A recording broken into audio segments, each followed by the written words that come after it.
ইরানের হামলায় দিশেহারা ইসরায়েলের সরকার ও সাধারণ মানুষ প্রাণ বাঁচাতে ক্ষণে ক্ষণে ছুটতে হচ্ছে বাংকারে।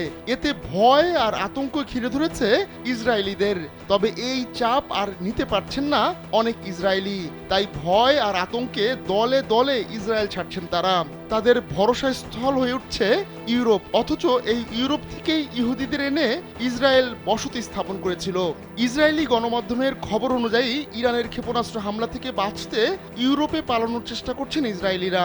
এজন্য তারা মিশরের সিনাই উপদ্বীপে ভিড় করছেন।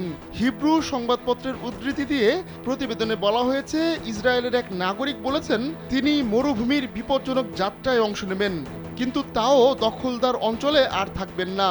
তার এই বক্তব্য ইসরায়েলের বর্তমান পরিস্থিতির ভয়াবহতা তুলে ধরেছে। অন্যান্য প্রতিবেদনে বলা হয়েছে, ইসরায়েলি কর্তৃপক্ষ বর্তমানে বসতি স্থাপনকারীদের দেশ ত্যাগে নিষেধাজ্ঞা জারি করায় অনেকে পাচারকারীদের মাধ্যমে নৌকায় করে সাইপ্রাসে পৌঁছানোর চেষ্টা করছে। এই পাচারকারীরা নৌকার মাধ্যমে ইসরায়েলিদের সাইপ্রাসে নিয়ে যাচ্ছেন, যা বর্তমান সংকটের মধ্যে পালানোর একটি বিকল্প পথ হিসেবে দেখা হচ্ছে।